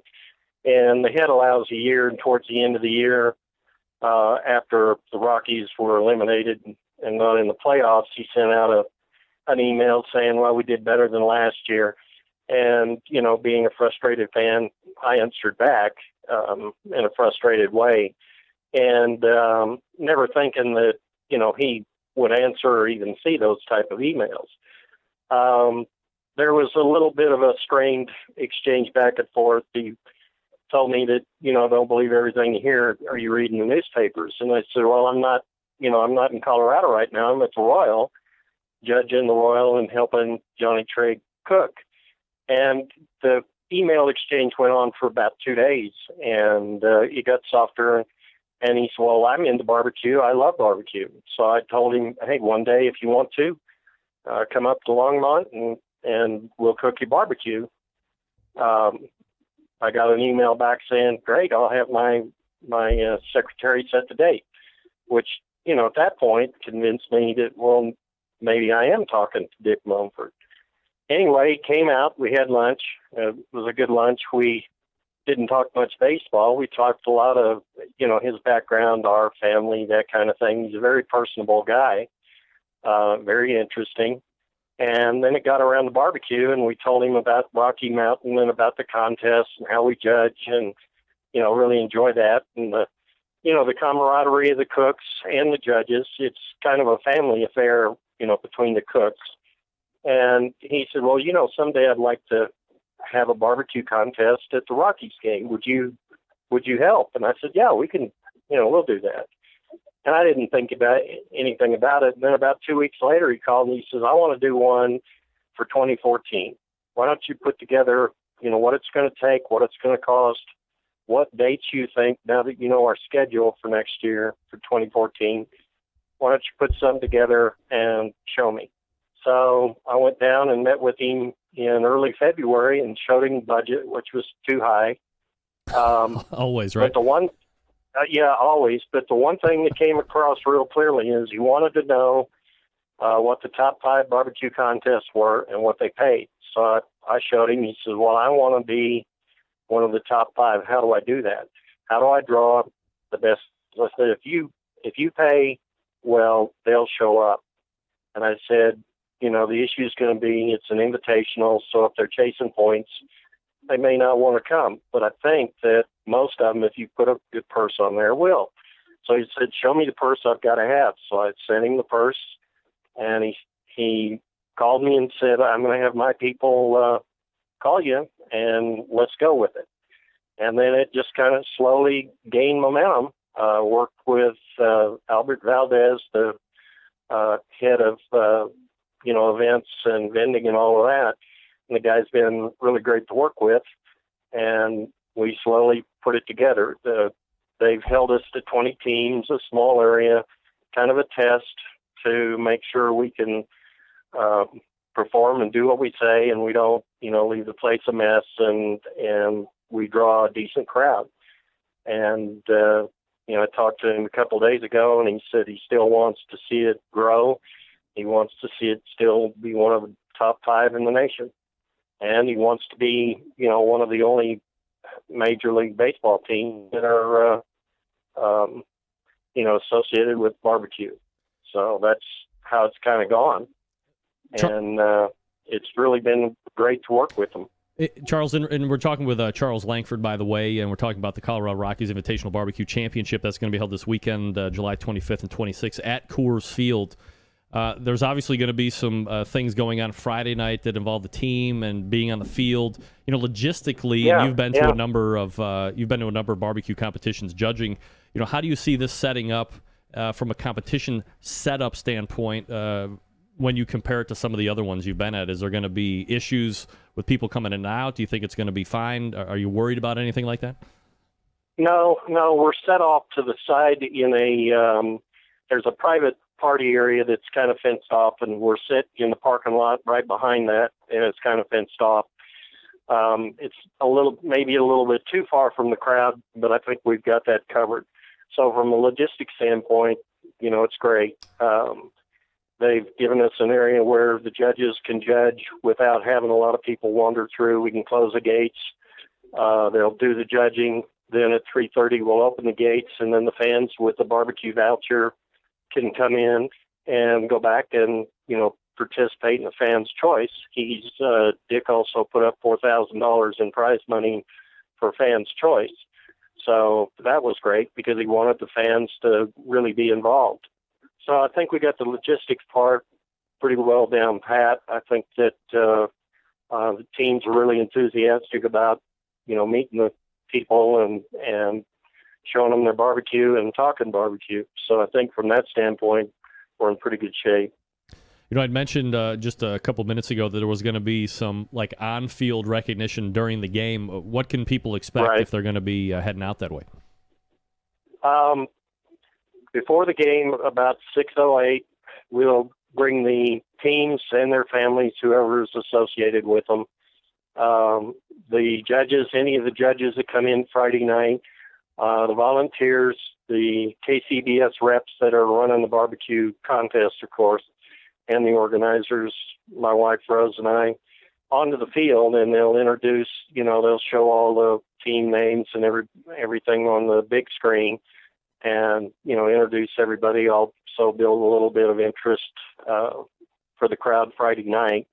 We'll have the cookers start their fires a little early Friday night, so hopefully the smoke will blow into the stadium, and we'll get some barbecue lovers that can't stand the smoke and will buy a ticket for the next night. In regards to payout and how you pay down through the categories, what's it shaping up to look like? Total awards is $35,900 for the KCBS part. First place for all the, you know, chicken ribs, pork, and brisket is $1,000. Grand champion is $10,000, and reserve is $5,000. So we have 1 through 9 payouts, and of course we're tying that to baseball. The 1 through 9 teams will all be put on a authentic MLB lineup card that you'll see in the dugouts, and so their name will be there, and we'll give that out instead of ribbons. First place teams, besides the money, will also get an engraved baseball bat. So we're trying to tie the baseball theme to the awards, and you know, give the cooks something a little different than just a ribbon. In regards to attendance by the cooks, you fully slated here, or how is the reaction? Oh yeah. Yeah, the reaction has been overwhelming. We invited the Rocky Mountain Cup GCs from 2013, a couple of the reserves, and then I just went 1 through 10 on the top KCBS teams from last year and invited those. And I think we get probably 2 to 3 emails or calls a week of teams that want to come. But we're, you know, because the area is tight, we can only take 20. It took me probably 2 weeks to get all 20 teams. We've only had one fall out because of schedule conflict, and it took me about 20 minutes to fill that spot. So the teams have been very enthusiastic. I was a little surprised. It's not a points contest because it's an invitational, and a lot of the teams are, of course, chasing points, you know, for KCBS. So that tells you something about our contest, that they still want to come. The prize money coming on the field, being part of a baseball game, that kind of thing is raised their enthusiasm. And the Colorado Rockies, as an organization, are obviously hoping this is something that, A, goes wildly successful this year, but is something that they might be able to turn into something that happens year after year and is gaining momentum with each successive year as well. Right. It's took off slow with the fans. I don't know that we're going to get the fan participation for Fans' Choice that we want this year, but I think Dick I talked to him the other day, and he's, I said, Denver's kind of a second-year town as far as events go. I'd sure like to see us go, at least one more year, maybe two, and see what we could do. And I'd like to, invite a few more teams that have a little bit larger venue. And he said, do good this weekend, and we can do that. So, it's up to the teams, up to us to have a great contest. Raise the enthusiasm of the fans, feed them good barbecue, which won't be any problem. We've got some very, very good teams coming, and hopefully it will take off. As you look down the list of teams, who's obviously going to be in there. Do you, unsolicited, do you have, with no dog in the fight, do you have a team that you think is going to fare particularly well? Because I think, look, in a lot of places you have to take into account, is it going to be windy? Is there going to be rain? How hot is it going to be? Something else you have to take into account when you're in Colorado is the fact that, you're pretty high up in the freaking air. So there's a whole thin air type of a situation. Do you think teams are actively taking that into account as how their pits are going to be burning? Yeah, I think they do. But at the same time, of the 20, I think there's only probably 3, maybe 4 that haven't cooked in the elevation or higher elevations. A lot of these teams go to Frisco, which is 10, or 8,000 feet. Alamosa's next weekend, the following weekend, that kind of thing. So, it's Iowa Smoky D's, probably, a couple of the other ones, Blazing Barbecue, a couple of the others that probably haven't got the high altitude experience. But overall, I've not seen any of them use that as an excuse. They like to, I'm sure the locals like to think it's a hometown advantage, but I don't think it's a home field advantage at all. Charles Langford is my guest. We're talking about the Colorado Rockies Invitational Barbecue Championship. If you're going to be in the area, July 25th and 26th at Coors Field, buy a ticket for the game. You can see the teams being announced on the field Friday night, and it's going to be a lot of fun. Obviously, the public's or the people's choice as well. Charles, really appreciate the time tonight, and good luck to you, and hopefully we can get a recap. All right, we will. All right. Thanks for calling. You got it. There he is, Charles Langford. Right. This has nothing to do with anything except for the fact that his name is Langford. But when I was growing up back in the day, the urban station in Cleveland, well, it's still the urban station in Cleveland, 93.1, there was a guy by the name of Charles Langford, the Man Stevens. And he had velvet tones, man, velvet tones. So when I saw Charles Langford's name, I was immediately thought of Langford, the Man Stevens, because he's the man. All right, if you're going to be out in the Colorado area, check it out. Sounds like it's going to be fun. Obviously, the first baseball team, Major League Baseball team, that I know that has a active interest in seeing a Invitational Barbecue Championship come together. So that's fun. Support it. Check it out if you're going to be around there. Buy a ticket to a Rockies game. Take in a Major League Baseball game. That's fun. Major League Baseball games are fun. I don't know if you've ever been. You might want to check it out. We're back with Cheese or Font after this. I'm going to talk to you quickly about the longest-running sponsor of the show from Warminster, Pennsylvania, the Barbecue Guru. Gang, if you have been thinking about automatic pit temperature control devices for your cookers, then stop here. This is the company that started it all. They are the creators of this technology. Why would you buy from any other company? I don't know. If you're not familiar with how these little beauties work, I don't get into the minutia, but imagine a product that allows you to set your pit temperature, and once set, keeps it running at that set temperature all the way through the cook. Sounds too good to be true. It's not. This is real life. You can take advantage of this technology today. Now, maybe you are a busy working professional like me, like a number of other people we've had here on the show, like Diva Q, or perhaps you are constantly on the run with kids doing errands, and quite frankly, you just don't have the time to sit around, tend those pit temperatures. I get it. Barbecue Guru allows you to throw on a pork butt, a brisket, a couple slabs of ribs. You're off to do whatever it is you need to get done, and the Barbecue Guru maintains the pit temperature you set it at. Currently, a number of different models to choose from. Two of the most popular right now, if you are somebody that's looking to get meat internal temperatures, multiple cookers, all that good stuff. The CyberQ Wi-Fi sweeping the nation for the last year plus. And now the newly revamped PartyQ. $149 for most cookers. The PartyQ, easiest point of entry for pit temperature control devices. Self-contained package that runs on AA batteries. It can go from cooker to cooker to cooker. It's great. You only have to get that additional hookup for the ceramic style cookers, maybe $10 more, so you're $159. You're kidding me. The PartyQ, we talked about it with Bob Trudnak a couple weeks ago. If you are in the market for a cooker, look no further than the Onyx Oven. It's been winning on competition circuits as well as in the backyards all over the country, fully insulated, holds a ton of meat, accommodates half and full pans for food service, and works seamlessly with any of the Barbecue Guru pit temperature control devices. Do yourself and me-self a favor. Head on over to thebbqguru.com. Check out their products. If you have any questions about what to order, call them directly. 800-288-GURU. That's 800-288-GURU. They'll make sure you're outfitted with exactly what you need to get you up and running right out of the box. 800-288-GURU. thebbqguru.com.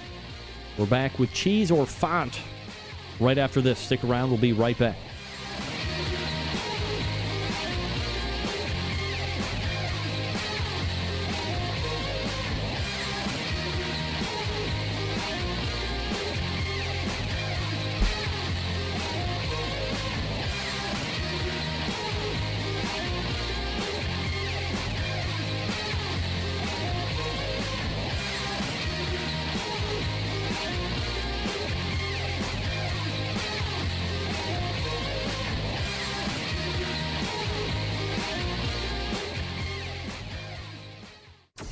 Big name interviews, advice on cooking brisket and ribs, and the only host willing to share his honest opinion on all things important in the world of barbecue. It's the Barbecue Central Show.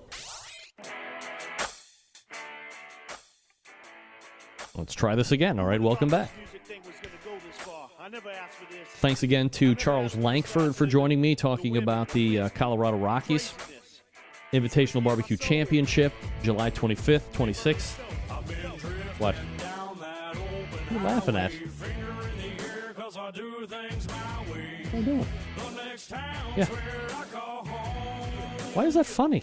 I wish I had another camera so you could... I have the game names. Sorry you can't read it. What are you worried about? What do you think I'm going to do? Okay. I don't know. Completely ridiculous. All right, folks, if you want to take part in the game tonight, cheese or font, all you have to do is call in 216-220-0966. You could win one bottle of pork juice and a bottle of the new, not released yet, beef juice. Beef juice will be released on the Sweet Smoke Q website July 31st. All you have to do is... Yeah, that's right. 216-220-0966. And let me find my music for the show so we can get going.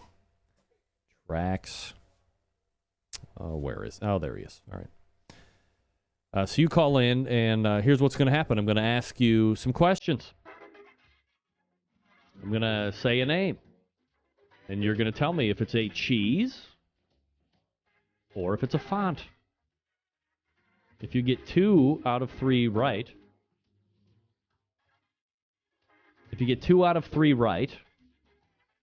you can win the Sweet Smoke Q prize pack. Again, a bottle of pork juice and a bottle of the new not-released beef juice. Again, that will be released on Jim's website July 31st. 0966. It's going to be fun and exciting. You could win free stuff. Who doesn't want to win free stuff? Everybody wants to win free stuff.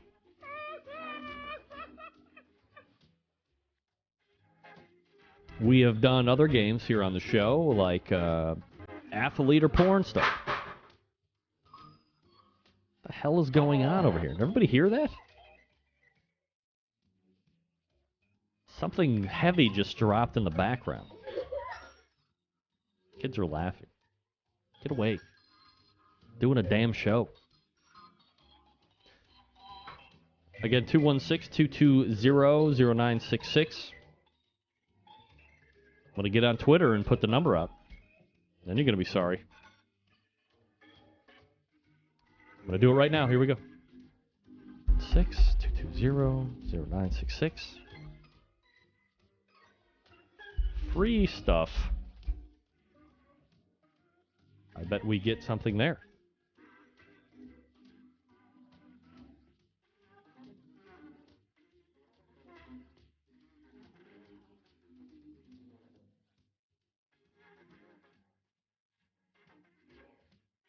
What are you looking at?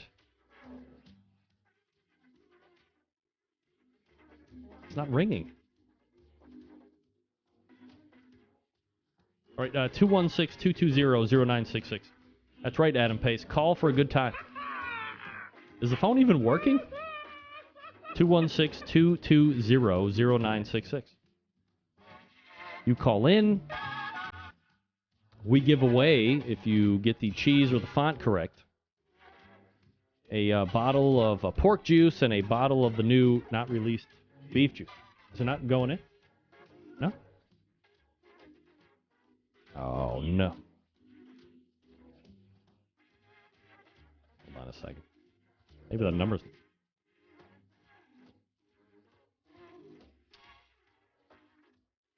Oh, the hell is that?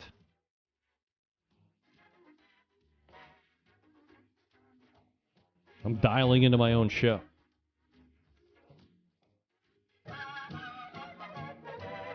Jim, it might not be you. It could be the phone connection. Why isn't it ringing through? Hold on a damn minute.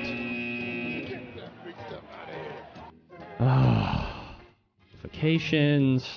Advanced. Use Skype to call the link web. Calls. Anyone. Show call controls when Skype is in the background. What the hell is that?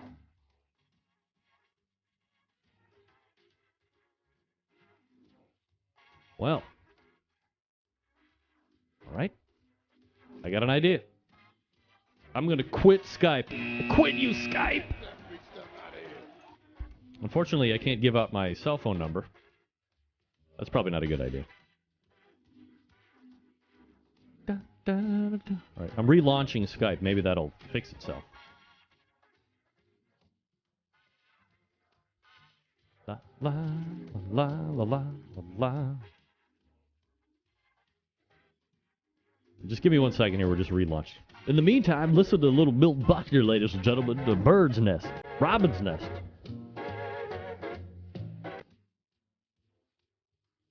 Come on, Skype. Launch. Now Skype's not going to work, right? That would be ultimate. All right. Here we go.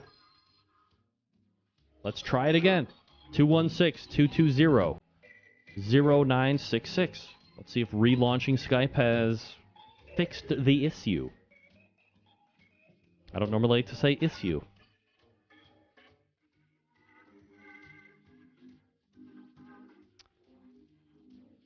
All right, I'll test it myself.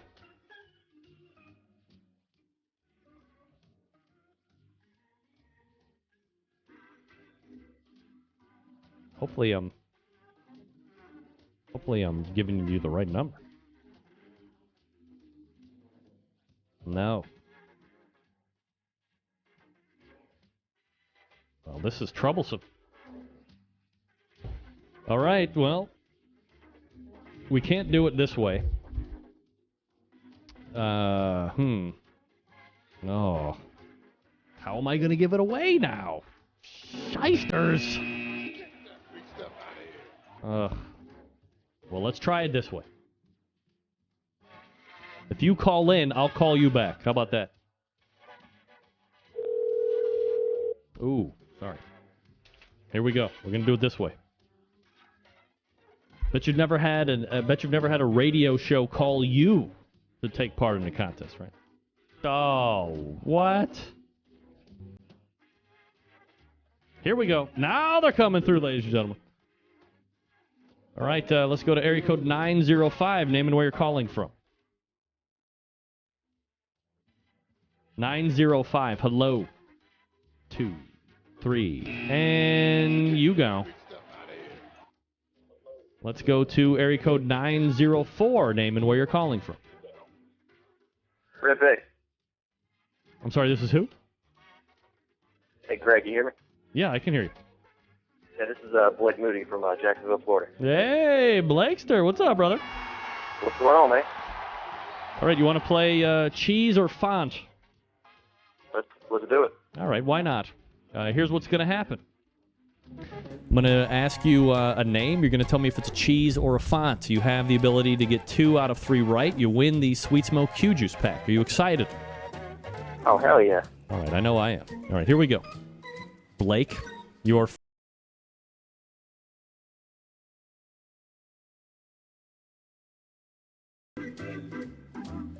Danbo? Danbo. Oh, that's easy, man. That's a font. Oh, no! We suck again! Oh, wait. Sorry. Hung up on him. Sorry.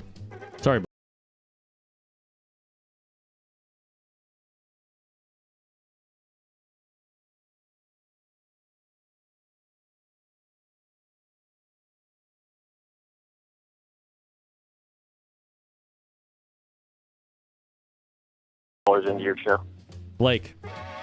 Yeah. You get 2 out of 3. I was a little preemptive on the strike there. I apologize. Yeah, 0 for 1. All right. 0 for 1. You have to get the next 2 correct in a row. Second one. Borsalt. Cheese or font? Oh, that's easy, man. That's a cheese. Correct. That is a cheese. All right. There you go. All right, next one, you get the Sweet Smoke Q prize pack, and it is Orla. Cheese or font? One more time? Orla. Cheese. Orla? Yeah. Oh, shit. That's a cheese, man. It's got to be a cheese. Oh, God, no! We suck again! Not preemptive on that one. Good try, Blake. All right, 216-220-0966. That is the way to get in touch with the show. We can play cheese or font. It's going to be fun and exciting. Got a couple minutes left. All right, let's go to area code 440. Name and where you're calling from. Bobby Rempe. Total Power. From Cleveland, Ohio. All right. Bobby Rempe is listening to the show. How are you tonight, Bobby? Very good. All right. How are you? All right. Bobby, we're going to play cheese or font. Uh-huh. And you have to tell me if it's cheese or font. Okay. You get away. All right. First word. Carvani. Cheese or font? Cheese. Cheese is correct. All right, next one, you get all the marbles. Oh, yeah. I'm ready. Finbo. Cheese or font? Font? No. Oh, no! We suck again! All right. And if you get this one right, you win. If not, you lose. Fenwick. Cheese or font? Fenwick. Font. No. Oh, no! My old We daughter suck can't again. win. All right, 216-220-0966. Couple minutes left. You can win some succulent sweet smoke cube. By the way, 1 bottle of pork juice and a bottle of the new, not released yet, beef juice. How we doing? A lot of people not getting it in the thing either. Greg's a cheater. If I was a cheater, don't you think I'd let my daughter win? Of course I would. I'm completely unfair. 216-220-0966. A couple minutes left. Call in. Have fun. It's fun. 216-220-0966. It's going to be fun and exciting. You get on. You could win a lot of stuff. All right, let's go area code 905, name and where you're calling from. Hello. Hello. Oh no! We suck again! Man. Dear Diary, your phone connection sucks. 905, name and where you're calling from. Jason King, Toronto, Canada. Yo, there he is. All right, we're going to play cheese or font to win a bottle of the pork juice and the not released beef juice. Are you ready to play cheese or font? I can't wait to lose. You can't wait to lose. Now that's what I like. All right, first one. Here we go. Batang. Batang. Cheese or font? Cheese. No. Font. Oh no! Fuck, man. That's all right. You just have to get the next 2 correct, and you'll be all right. I'm going to get it. Next one is Big Fish. Cheese or font? Font. Oh, wait. That's right. Big Fish is a font. Very good. Randy, you sound a lot different on the phone. That's what your mom said last night, too. All right.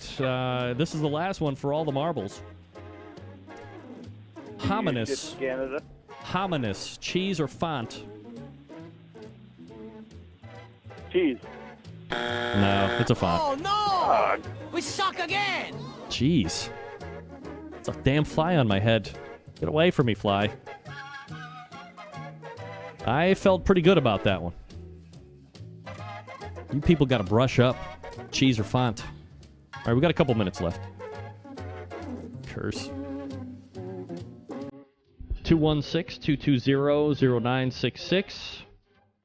Let's do this thing. Jim Elser wants to give away free stuff. So do I.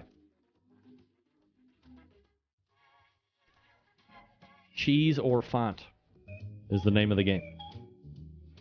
You have 5 seconds to answer. Once I give you the name, you get 2 or 3 right. You win a beautiful prize pack, a bottle of pork juice, and the not released yet beef juice. And the beef juice will be released on the Sweet Smoke Cube website July 31st.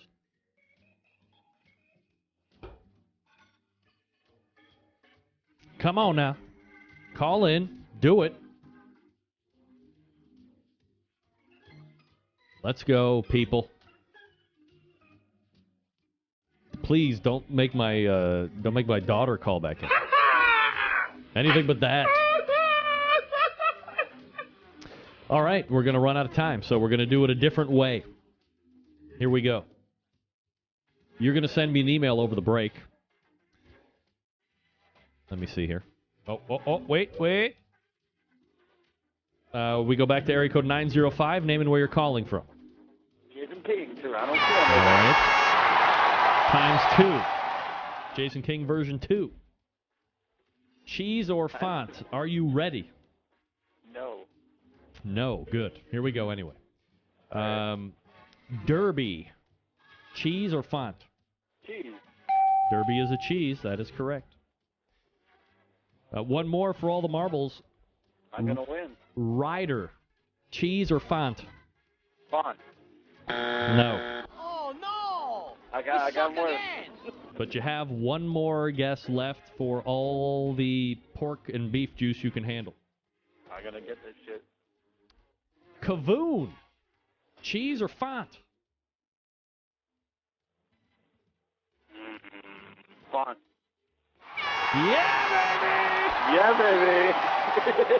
7 times the charm, Jason. That's what I always say. Oh, yeah.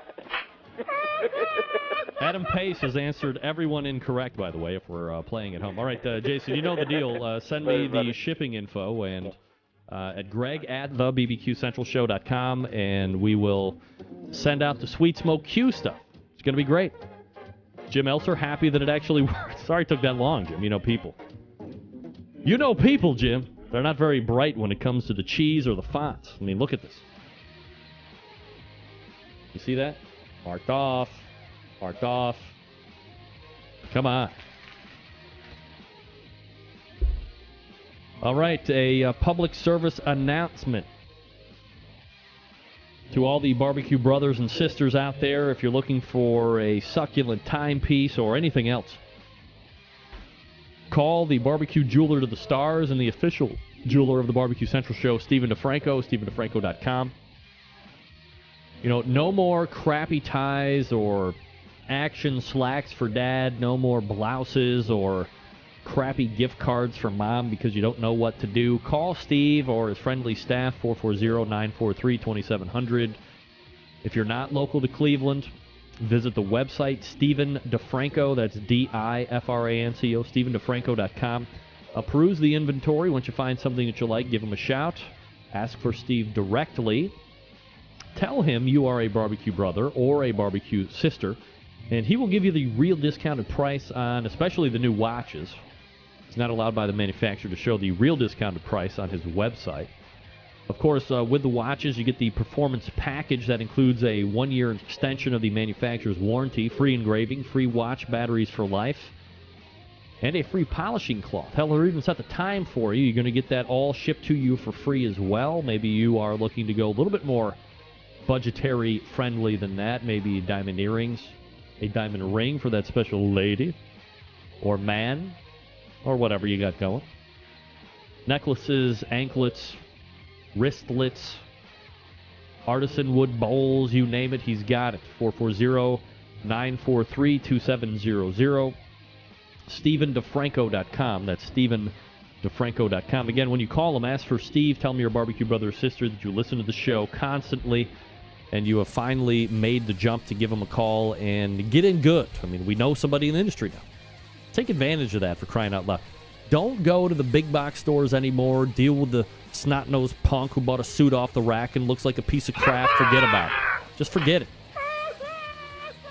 We don't want to be that person anymore. We want to deal with somebody that is willing and eager to earn our business, not only this time, but for life, generations.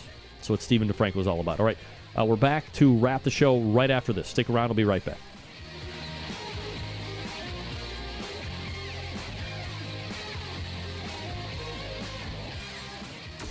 Get in the smoke. Call 877-448-0433 to get on the air.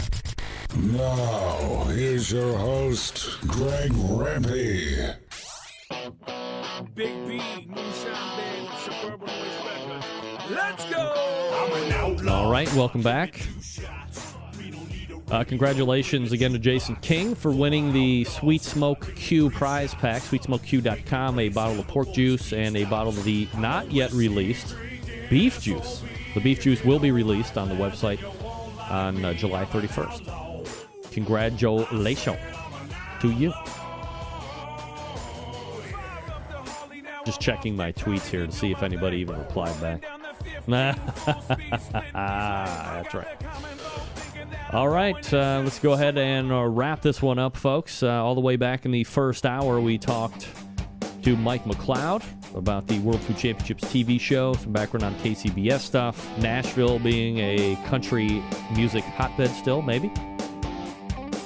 Then we talked to Danielle Demoski at length about social media, branding, things to do, things not to do, things to take into account if you get famous. Think about it.